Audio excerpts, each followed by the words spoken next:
Welcome to WCS Talks Unplugged, where we bring you real stories, real solutions for the mind and the planet. This podcast is brought to you by Women in Clean Tech and Sustainability, a global community elevating women's leadership, accelerating climate solutions, and championing a more equitable, clean economy.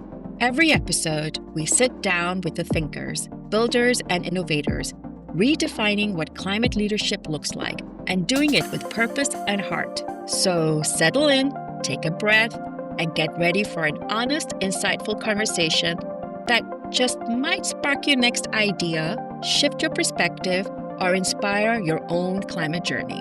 Let's get unplugged. Welcome. This season, we're exploring female founder journeys, the real stories behind building something from the ground up, moving an idea into action and learning through the pivots, risks, and moments of uncertainty along the way.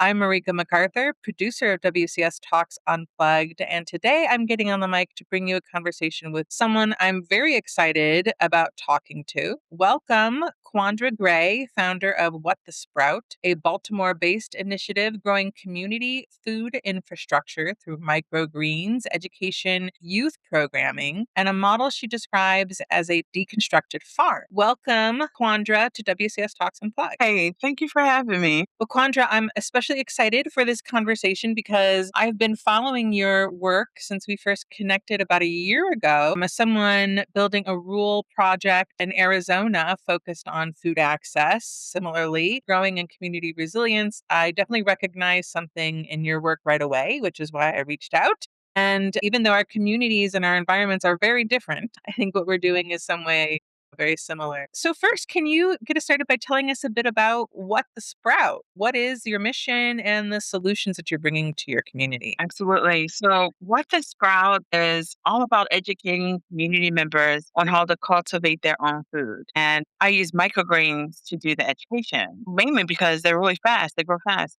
I wanted people to have that reward of growing fast, right? So broccoli, most varieties take about 90 days to grow. Somebody starting out with that fear, oh, I may kill the plant, would be reluctant to stick with something for 9 months. And if they fail once, they may not ever want to try it again. But when you use microgreens, coniferous vegetables such as broccoli, red cabbage, cauliflower even, within 10 days, they're ready for harvest. So taking someone from sowing and then grow and then they harvest and then they can eat it in 10 days. My goodness, the high you get from that success could create a bridge for them to want to continue to grow more microgreens or say, I can do this and commit to growing the vegetable, fruit, flower, herb to maturity. So I just want to awaken that little itch to want to grow more by using microgreens as the base. And the business model for What the Sprout is I charge institutions, schools, libraries, community centers, even government. I've had some contracts with Baltimore City. And as recently as a month ago, got a contract with the YMCA to contract me to come and educate community. So I have these one-off workshops, be an hour, 2 hours, or we do a full-on program where I'm with the same people over several weeks, which are my favorite because over time we get to grow several different microgreens. And then we do the sow, grow, harvest, and then I bring food in and we eat it together. So the full cycle, they learn about food as medicine and the speed of which things can grow and all the healthy ways you can consume what they grow. And then, of course, those touch and goes, which is 1 hour workshops. Mostly I educate them on how to grow them, tell them about the benefits of them, of course, and then leave them with some resources and most times a kit to grow at home. Once they have an experience of tasting, touching, seeing, and learning all the benefits of growing microgreens. That's really cool. That makes a lot of sense about microgreens being a quicker win in a way. That satisfactory feeling of growing something and consuming it is certainly much faster. I remember when I used to farm in Hawaii, the pain of waiting for carrots. Are they ever coming? So I get that. Speeding up that process makes a lot of sense. So you came into this work not through a traditional farming background. I think you have a background in design. So how did you end up getting into microgreens and What the Sprout? And how did that background lead you in this direction? First of all, I grew up on the west side of Baltimore City at the tail end of the war on drugs. And so my community was most certainly affected. I had a lot of family members who were substance abusers. And then my community was riddled with them. So on my way to school, and my grandmother was the matriarch in her household, I saw people strung out. That affected me. Also, I'm the product of a single mother. I'm the oldest of three girls. And when I was 8 years old, I had to start babysitting my sisters. And so I had to mature a little fast, but I also became an observer of the world around me. So I understood that my mother wasn't the only one struggling and that my family was the only one struggling with family members that were substance abusers. And I recognized there were other families on my block, other family members or friends who had families that struggled with the same things. When the women would get together, they all tell the same woes, they all had the same challenges. And at a really young age, I was just like, why is it like this? And I understood that my quality of life wasn't as good as some other kids, or that some things that I was experiencing or seeing, I probably shouldn't be experiencing or seeing as a child. Probably around my teenage years, I'm wondering, like, what is the solution? What could it be? And as the community started to evolve and some of these family members started to die off, still seeing the same mess, I started to think about what the solution could be. And it almost shaped my career because I thought psychology. I said, maybe people need psychologists. And, the police aren't working, the medical field isn't working. They need people to come talk to them. Mm-hmm. But fast forward when I went to college, went to Hampton University. I graduated in 2009 with a master's degree in architecture. My master's thesis, simply put, was about solving complex issues, the ones that I experienced when I was young, by adding agriculture into the built environment. So it's architecture. I was supposed to be talking about design. I'm like, we can design, but if we brought people back, brought more soil and green spaces into the community, and the baseline was if people cultivated food together, if they started growing food together, it probably would help them be more connected. Because Mm-hmm. that's the thought I had when I was young. What would be the solution? Which is so weird because we don't have farmers or anything in my family. But I did have a big backyard when I was a little girl, and I played in the dirt all the time. And that was in 2009. I wrote that thesis and I disconnected from it because if you remember the market crash in 2008. So my pathway to architecture, field man was kind of dead. I switched over to design. So 15 years dormant, I wasn't growing anything, wasn't connected to the land. I thought my thesis was such a dream and some futuristic thing that wasn't possible. But I started saying when I was in my miserable job sitting behind a computer, I think I was working on federal contracts at the time as a graphic designer. I want to grow food with my community. I kept saying that over and over again. Wasn't doing anything about it. But I did start to learn how to grow microgreens because I'm a renter and I didn't have the land. So I was like, how can I do this in my house? That's when I started growing microgreens. And then when my grandmother passed away in 2023, I had already had the entrepreneur bug. I failed at a couple things because I realized my heart wasn't in it. I didn't really care about it. Mm-hmm. But when my grandmother passed away, I said, I know. I think I already registered the business with the Sprout, but I said, I'm going to go out. I'm going to teach people how to grow food and I'm going to use microgreens.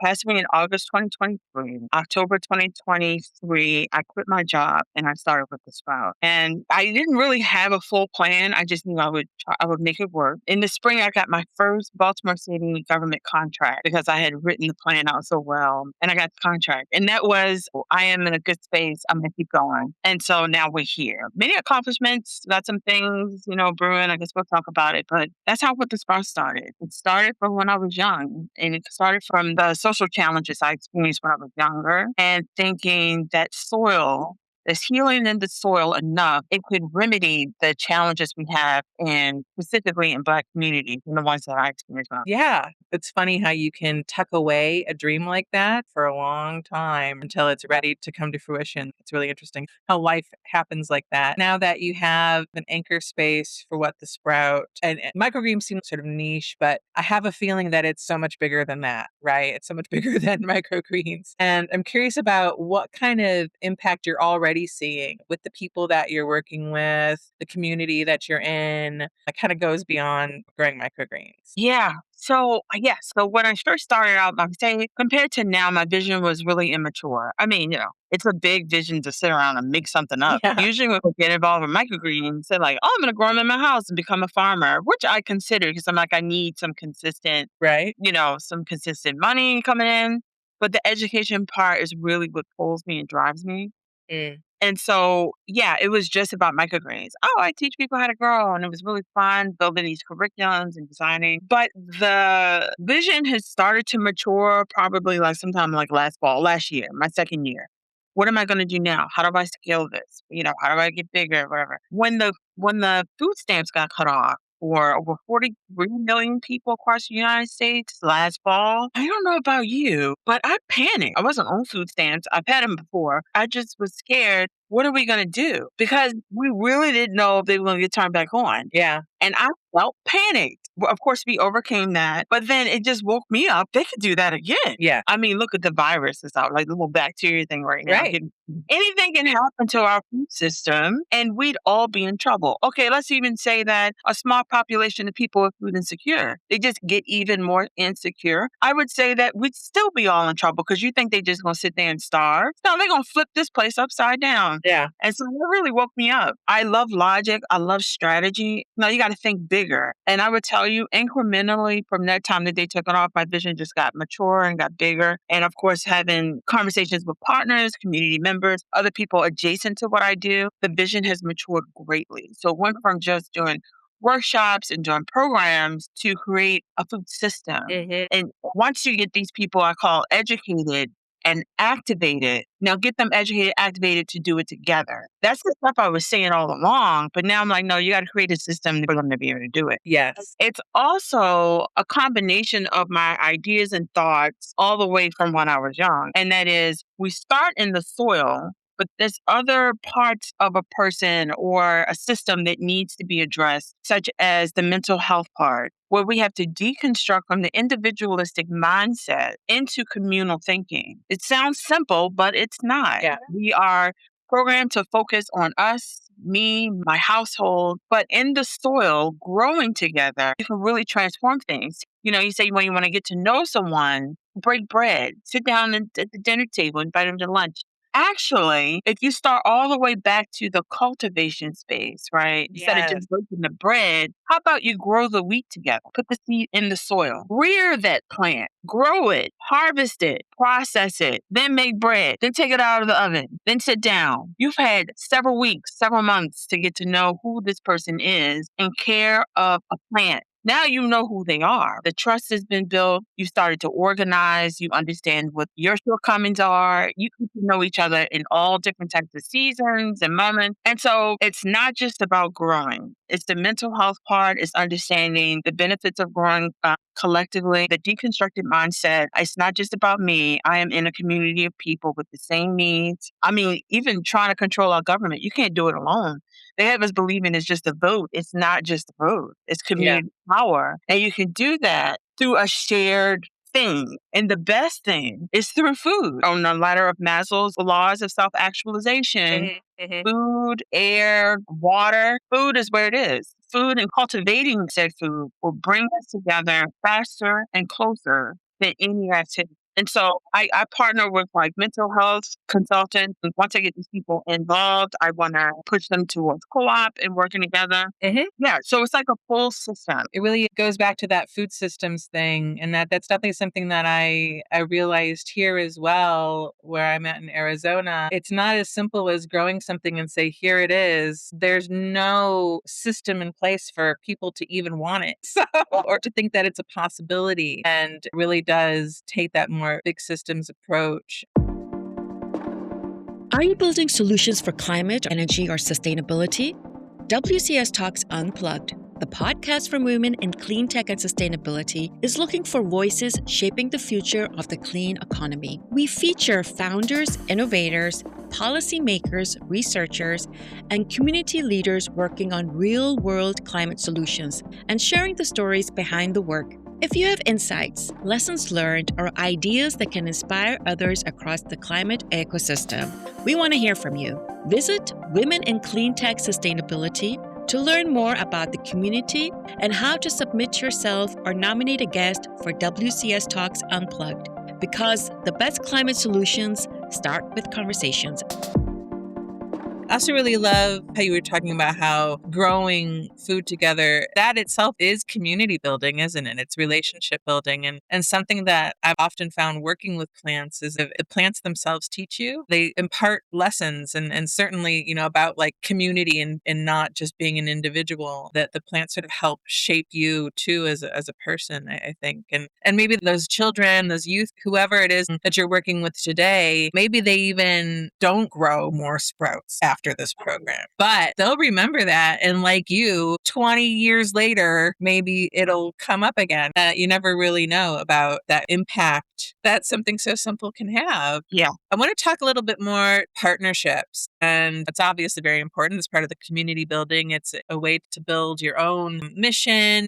And I'm wondering what that looked like. How did you go from it was just you, solopreneur, to finding those partners? Yeah, you know what? I would say a lot of the partnerships have been divine, honestly. Like, so the biggest one is Youth Educational Services within the community center of Langston Hughes Community and Business Resource Center. I was a part of Baltimore City's Office of Sustainability Open House. I got invited. I had a table there, and Tiffany Page Cooper just walked over with a card and was like, "Oh, we have a center over in Park Heights." And I knew because at that time I was looking for a space to be anchored. I was running around town with dirt in my racks. And I was like, I need a space. I need a space. And I was like, okay, I'll be there. And so I set up a meeting, but I came with a full-on proposal, full-on plan. And it was a half-cocked vision compared to where it is now. But I was like, look, I could come in here and make this space a grow space connecting to your pantries. There's a food pantry there. Mm-hmm.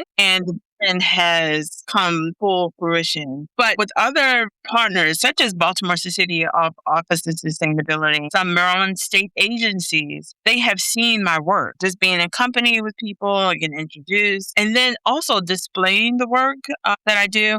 Have to document and communicate. So my website explains it explicitly. You go on my social media page, I'm pretty clear about what I do and the impact I'm trying to make. So sometimes people just walk up and like, oh my God, we know what you do and we would love to work with you. And can you help us? Absolutely. So I don't think I had to strongly vie for the partnerships that I have. In fact, so I was doing a 5-week Baltimore City youth work cohort, meaning Baltimore City pays these youth to come to businesses and organizations to do workforce development. I had them for 5 weeks. I didn't want them to just be growing food. I wanted them to have other exposure to other sustainable careers. And so this year's Baltimore Office of Sustainability, a lot of the other vendors that were there, state agency, other organizations around sustainability, I asked these vendors, these other organizations, can you come and talk about forestry, come and talk about arborists, all types of things. And they said yes, which is so awesome. So sometimes I'm like in awe about the support I get without having to make the case for it. Because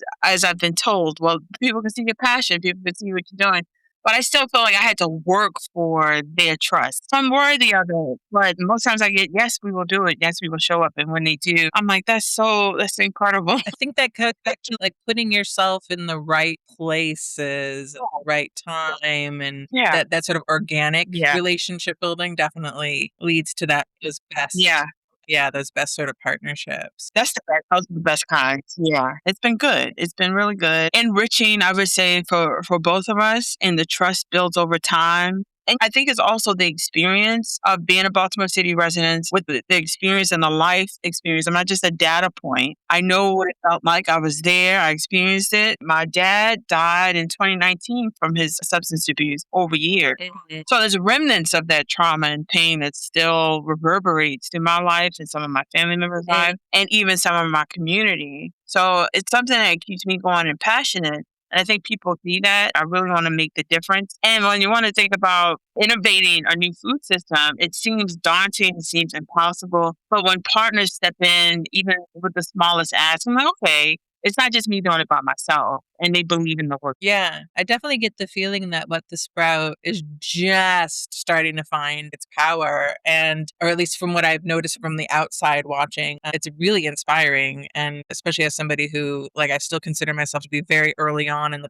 founder process of what I'm trying to accomplish. And so I bet there's so much more to come. And can you talk a little bit about what else has this opened up for you in terms of what you see as being possible for the future of what you're doing with What the Sprout or elsewise? Yeah. So a lot of the things I've done, I'm really happy about, and I think they're accomplishments. But the partnership with Morgan State University's Morgan Cares, of course, through the partnership of Langston Hughes Community Business Resource Center, it's a really good jump off for the system I'm trying to create. And it is simply this: get people together to grow economic power, literally. So grow food to create value added products for the community, heal the community, and to create economic power by the community. And so, in a nutshell, that's in a nutshell. Sent that proposal in to Morgan State University, Morgan Cares, and we got funded. It's a small fund, but it's also a solid partnership, meaning that this small grant that goes towards this research pilot that we're doing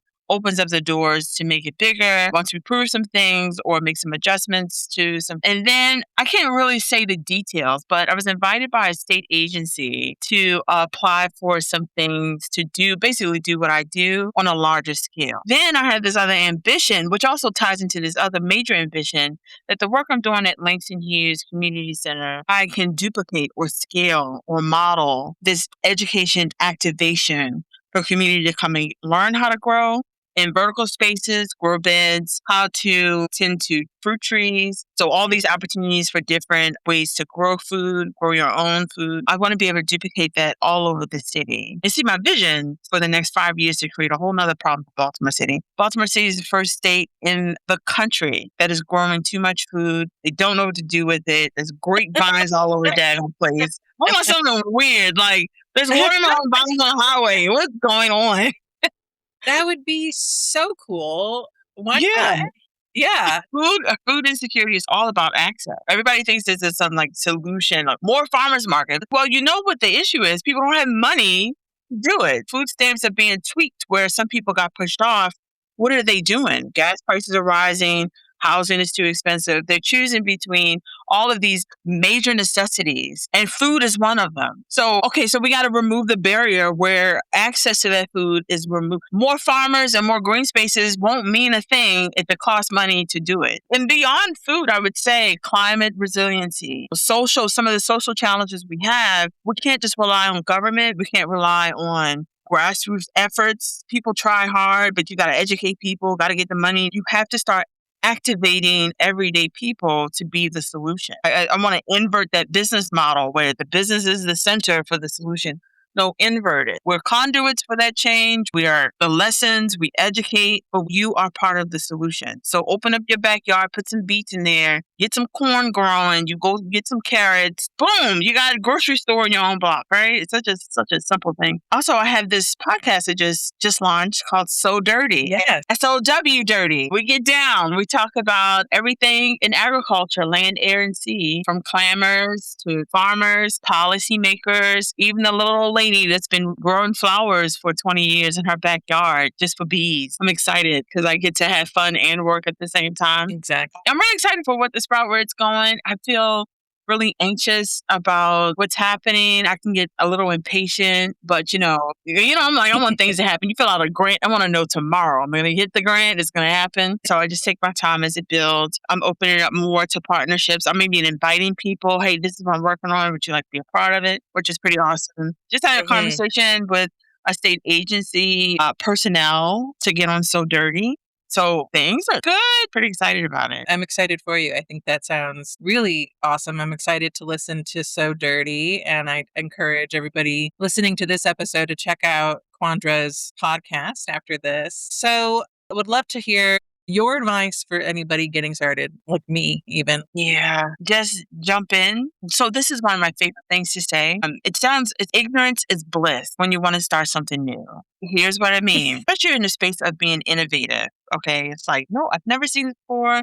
I don't know where to go to look. Don't ask permission. Just start doing it, because that's when innovation happens. Mm-hmm. Nobody tells you to stop. They don't give you the rules. We've been down that route. It didn't work. I didn't know the rules. Nobody told me. I just didn't want anybody telling me, no, there's roadblocks. You're going to have a hard time.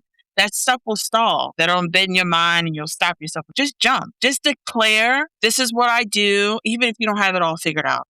And that's really important because I think I had what the sprout in my mind for a couple years. It wasn't until the trauma and the sadness and sorrow and watching my grandmother transition, I was like, I'm going to die one day. I better get out there and start living. That's the only reason why I jumped. So if you have something in your mind, if 100 people have already done it, or you're like, I've never seen it done, just go do it. Just to say, I'm going to go do it, and you go figure it out. And you just keep working at it until you get to where you want. That's what I did. And I'm moving along just fine. If you wait until you think you're totally ready, then you will never be. But I love what you said too about ignorance is bliss when it comes to that, because when I used to work with children, I was a first grade teacher right out of college. And I thought that first graders were the most brilliant people on the planet because they were learning everything fresh, hearing everything for the first time, and drawing really unique conclusions with the information that they were being given that we wouldn't draw as adults who have been told how to think about it.